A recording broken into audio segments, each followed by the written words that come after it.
Assalamualaikum warahmatullahi wabarakatuh. Saya Sabida Dia Kingkin, NIM 18107-145.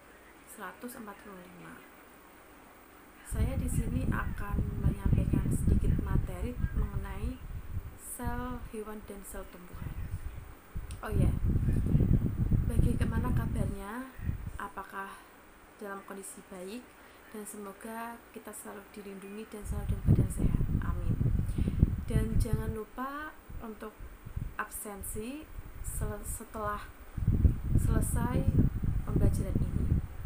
Nah, apa yang dimaksud dengan sel?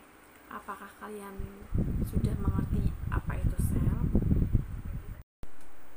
Apakah itu sel? Sel adalah bagian terkecil dalam tubuh makhluk hidup, secara struktural maupun secara fungsional.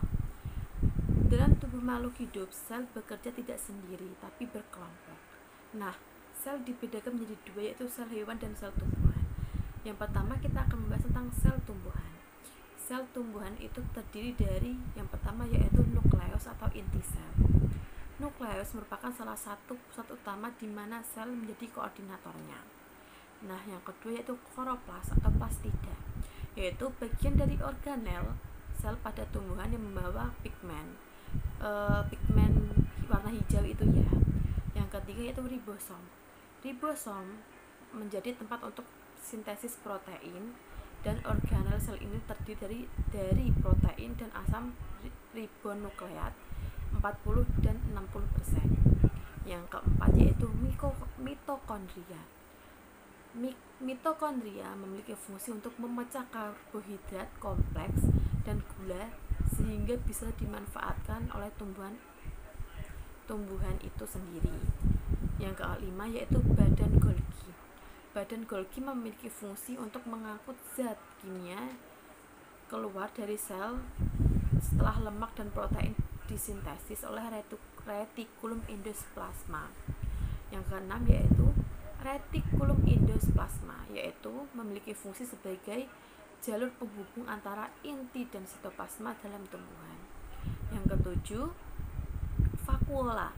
Vakuola memiliki fungsi yaitu sebagai mengatur tekanan tergor serta menyimpan banyak zat kimia, bahkan membantu pencernaan intraseluler molekul kompleks. Yang kedelapan yaitu peroksisom, yaitu memiliki fungsi sebagai memecah asam lemak menjadi gula serta membantu kloroplas dalam proses respirasi. Nah, yang selanjutnya yaitu bagian-bagian sel hewan dan fungsinya. Yang pertama yaitu membran sel. Membran sel berfungsi untuk mengatur pertukaran zat sebagai pelindung tempat menerima rangsangan. Yang kedua yaitu nukleus, berfungsi sebagai tempat pengendalian aktivitas sel yang berfungsi sebagai faktor keturunan. Nukleus merupakan pusat utama di mana sel berfungsi untuk mengkoordinasikan proses metabolisme yang ada di dalam sel. Yang ketiga yaitu retikulum endoplasma, yang berfungsi untuk sebagai tempat sintesis dan transportasi zat kimia. Yang keempat yaitu kompleks Golgi. Kompleks Golgi ini memiliki manfaat untuk merakit mikromolekul yang memiliki banyak karbohidrat. Yang kelima yaitu ribosom.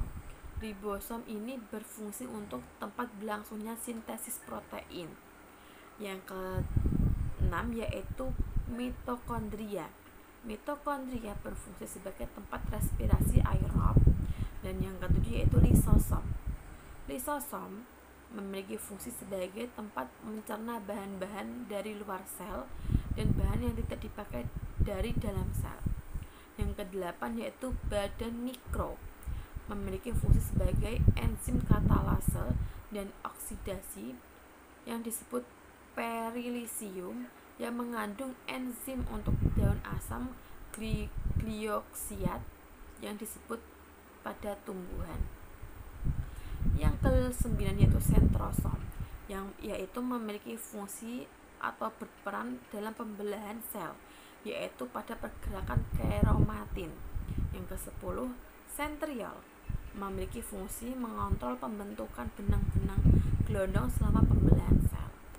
Nah, selanjutnya yaitu perbedaan antara sel hewan dan sel tumbuhan. Nah, secara umum sel hewan dan sel tumbuhan memiliki kesamaan. Namun, secara detail ada perbedaan antara sel hewan dan sel tumbuhan, yaitu sel hewan yang pertama tidak memiliki dinding sel, yang kedua tidak memiliki plastida, yang ketiga memiliki lisosom, yang keempat memiliki sentrosom, yang kelima timbunan zat berupa lemak dan glikogen, yang keenam memiliki bentuk yang tidak tetap, dan yang ketujuh pada hewan tertentu memiliki vakuola ukuran kecil dan sedikit. Nah, yang selanjutnya yaitu sel tumbuhan. Yang pertama, sel tumbuhan memiliki dinding sel dan membran sel. Yang kedua, umumnya sel tumbuhan memiliki plastid yang kecil. Dan yang ketiga, tumbuhan tidak memiliki lisosom. Yang keempat, tumbuhan tidak memiliki sentrosom. Yang kelima, tumbuhan memiliki timbunan zat berupa pati. Dan yang keenam, memiliki bentuk tetap. Yang ketujuh, tumbuhan memiliki vakuola ukuran besar dan memiliki banyak vakuola.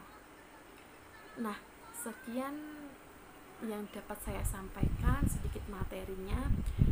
Mohon untuk dipahami, dan apabila ada yang kurang dimengerti atau mungkin kalian ada yang ingin ditanyakan, silakan berkomentar di kolom komentar YouTube ini, dan jangan lupa untuk absen. Sekian dan terima kasih. Wassalamualaikum warahmatullahi wabarakatuh. Tetap jaga kesehatan, semoga kita selalu sehat dan selalu dilindungi oleh Allah Subhanahu wa taala. Terima kasih.